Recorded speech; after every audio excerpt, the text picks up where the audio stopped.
Hello to our Outfest audience. My name is Sal Bardo. My pronouns are he, him, his, and I'm here with the director and cast of the beautiful film Minyan, which hopefully you've just watched on our Outfest digital festival platform. Um, this is a little different from how we usually do things, but everything's a little different right now. And we're really excited to bring you amazing LGBTQ films like Minyan, and we're even more excited that we're able to talk to the film's co-writer and director Eric Steele and actors Sam Levine and Ron Rifkin. So first, I just want to say I really love this film. We see a lot of films about the tension between sexuality and faith, but I found this to be a really unique take given Sam's character's obvious reverence for his family and culture and how he reconciles his queerness with his Judaism. And the film is also based on a short story. So Eric, I was curious how you first discovered the short story and why you wanted to make a film about it. I first read David Bezmoges's story way back in 2004.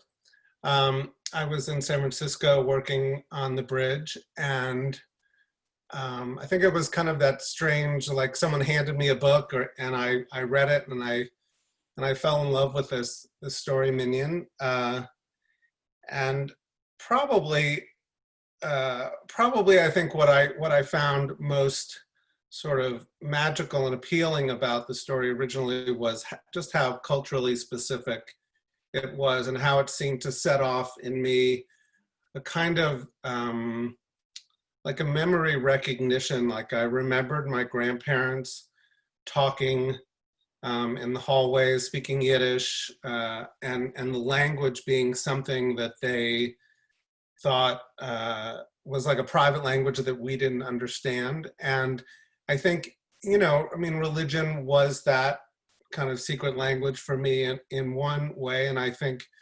growing up being queer, it was also another secret language. And I think that kind of mirror back and forth just provoked a whole, kind of creative burst. I mean, the movie and the short story aren't actually very much, they're sort of alike, but they're not that much alike anymore. So for those who don't know, just in terms of background, what does the word Minyan mean? Sure. So in Judaism, a minyan is the quorum. It's the 10 men that are required to say the most, the most significant prayers. Without the minyan, if there were just 9 men, it wouldn't be sanctified. You couldn't take the Torah out of the ark. You couldn't say Kaddish, which is prayer for the dead. It sort of is like the mark of when there's enough and when there isn't. Could I say something on that? Please, yeah. Just that I think Eric and I talked a bunch, and also Ron, of that that's the traditional definition of a minyan, but also kind of reappropriating the word to talk about just how community and coming together with people can make something holy and to build something. And so, yes, that's also how I would define a minyan in our own terms as well. Yeah, that's great. So since I have you already here, there's so many beautiful understated performances in this film, particularly yours and Ron's. Can you, both of you, I'll start with you obviously, tell me a little bit about your experience working with each other? Yeah, Sam, go ahead. I really loved working with Ron. I remember meeting him for the first time and instantly having a connection between generations, between I don't know what, and even it's emotional for me to even see him right now on screen, especially during one of the most craziest times ever. So that a deep bond that was brought to fruition through Eric's words and Eric's direction, and it was a great joy. Ron, what about you? What was your experience working on the film? was terrible. So how do you not love this boy? I mean, I met him in London when Eric and I went to London to see that play, and he was just magnificent. So I loved him before I met him, and then it was more love. And he's very unique and special. He has very good hair. I agree. I love the scene when David fixes the light and the toilet in the older couple's apartment. Their curiosity about him is really endearing, and you can really feel the generational divide, not in a bad way. But Eric, can you talk to us about that? And then Sam, if you want to jump in after, feel free. Sure. So I think one of the puzzles of David's life is trying to figure out a way to see ahead, see what life could be or might be, because he's trying to wrestle faith and family and freedom and desire all at the same time. And I think he crosses the threshold into this apartment, which is really right next door to his grandfather's, kind of like a cookie cutter version of his grandfather's apartment. And yet everything inside this room feels very different. It has a different kind of intimacy. And it's sort of filled with all these small discoveries that add up, one after another. One of them, just seeing two men in such a small space, so comfortable with each other and so caring. And there's, now that, hopefully people have seen the movie when they are watching this, but I think even the discovery of the two toothbrushes in the cup becomes a reference point that men can be together and intimate and share and sleep in the same bed and be connected, which I don't think he'd ever imagined before. I think he'd imagined the sex part, but not the life part. Sam, if you want to jump in, if you have anything to say about that scene or something else. Not at the moment, no. Well, so we'll stay with you, Sam, because I love the. Can I just say something in terms of that? I don't know if Eric plans to mention it, but I think you should at this point, because you said it's not that different from the short story, but it is different from the short story because he told you to make it your own. So do you want to? You don't have to talk about it if you don't want to, but I'm going to mute now. Yeah, I think that was kind of the challenge from David Bismogus to me was, when he agreed to let me take the story that was very autobiographical to him, he said, I want you to make this your story and not mine. And I think switching, in the short story, David was a young straight man trying to make sense of, like what gay life looked like from the outside. And the switch to make David, struggling with his sexuality and trying to include that in his sort of growing up and figuring out who he was that he was trying to understand what being gay was from the inside. And I think all those moments, crossing into these other worlds have a very different feel when it's about your life as opposed to about others, looking at others. And it really, a lot of these, pieces, some of those pieces come really right directly from my own experience. Yeah, I think that David reconciling his sexuality with his religion and with his family and culture and the things in his community, I think is really powerful. And that's what I think makes this film really special. And speaking of sex, I actually love the authenticity of the sex scenes, the laughter, the awkwardness. So I'm curious, Sam, how did you prepare for those scenes, and what was your, aside from just the logistics of it, but in terms of like that intimacy and the authenticity of it, it really felt like a lived in, even though it starts off as maybe a one-night stand, there really is a connection there, and you can see that between the actors. So if you can talk about Yeah, I think I mean, one, there was strong trust between the actors, which is so important, and consent, which is equally as important in any type of relationship, sexual or not, just that two beings, you know, agreeing to something. So there was that strong trust, which allowed, I think, for that natural lived in experience of just being able to go there, being able to interact with another person's body, and getting to let those things naturally happen. I mean, those weren't written into the script or directed. I think Eric really, that whole thing was like a long shot, a long take, a long dance, and he let us play. And that gives room for real experiences. So to that point, let's talk about the hot James Baldwin reading Bartender at Nowhere Bar. So what, actually this is for Eric, obviously shifting the sexuality of the main character, was this character, forgive me, I don't know his name off the top of my head, but you can throw it in there. Is that part of the short story, or was he created specifically for the film and that character arc?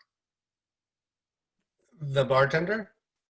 The bartender was Bruno. No, there were no gay bars, no sort of journey into the East Village in the short story. That was really my sort of revision to the story, a reimagining of it. But I think it was based pretty much on things that I experienced in my life. I really do remember as a young, I think I was 16, going, down to the East Village, and the way gay bars were sort of set up back then, they didn't have, pride flags outside. They didn't announce themselves as being gay bars. You didn't really know what you were getting into. I mean, it could have been, like drag queens dancing on the bar or a leather bar, and you sort of didn't know. And I think that was that kind of, again, it's another one of those thresholds that David crosses over, and I think starts to pick up clues and pick up sort of direction. I think one of them is the James Baldwin Giovanni's Room, which I think is, it comes at a moment when David is just discovering stories and storytelling and reading and discovery. And, back before the internet, that was, there were no queer characters on TV. There were no, queer characters in the movies. Where I first found it was in books. And I think just knowing that it was there, it became, this thing that this book is something that David carries around with him. And it turns out to be the thing that kind of persuades Bruno to actually seduce him.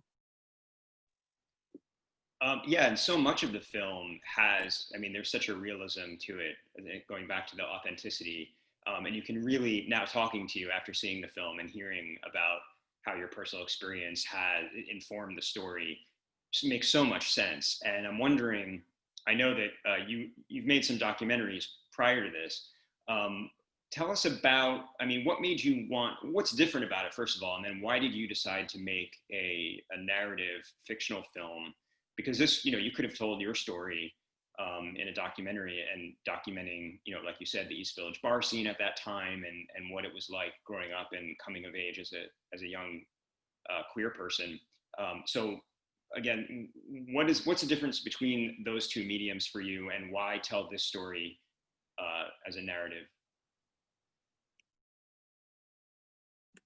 That's a little bit of a trickier question. I don't think I know the answer exactly, except for I think I always wanted to be a storyteller. I always wanted to, and really, since I was, a young person, probably about the same time that I was sort of coming to grips with being gay, I had this desire to be a filmmaker, and you know, looking back at my whole career, at first I worked as a studio executive at Disney, and then I worked at other studios, and I worked for producers, and I think in some way it was finding the confidence and the skill set to be able to share a story. I mean, it took a long time for me to be able to do that. And I think the documentaries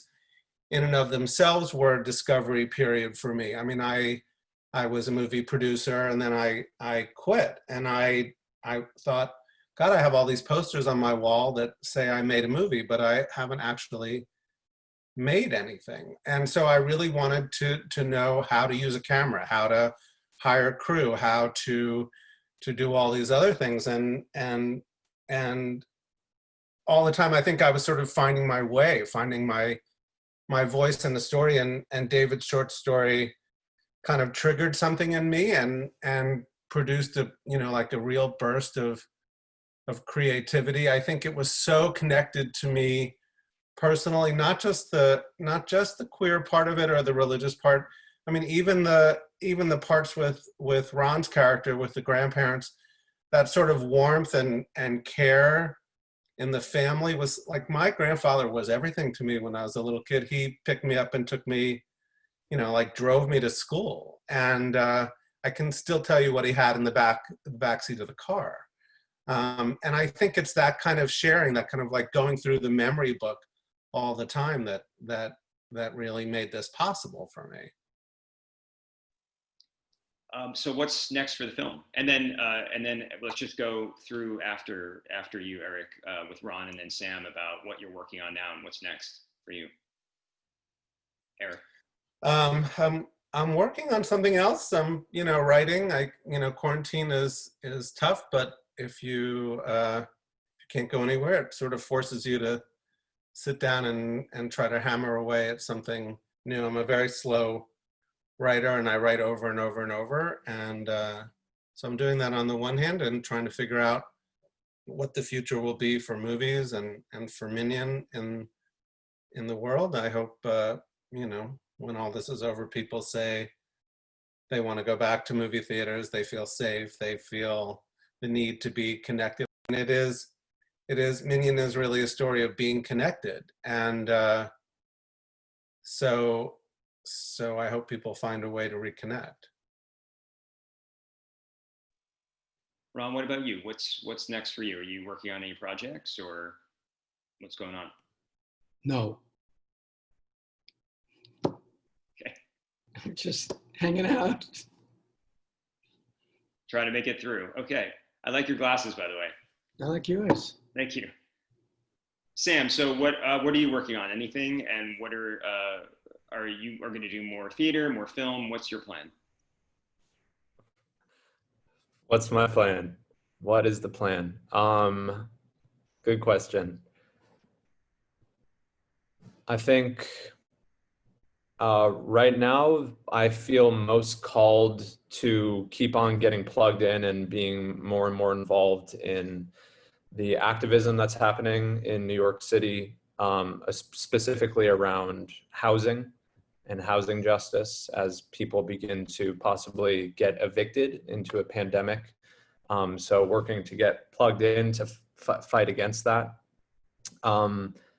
As for creating art, I think I kind of feel like a butterfly that's in a chrysalis right now, which I think a lot of people may feel like. And I know in the chrysalis, the caterpillar kind of becomes dissolved and kind of loses form. And I think a lot of us feel formless or kind of, working through a lot of things. So I'm trying to stay in that place to hopefully blossom when we're ready to come back and, like Eric said, reconnect and continue to make art and theater. So I don't know, and that's okay, but I'm figuring it out.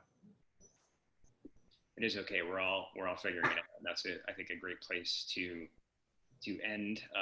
Can I add one more thing, just because as a first-time filmmaker, I have to say that when when you are lucky enough to work with someone who has the experience and the patience and the You muted.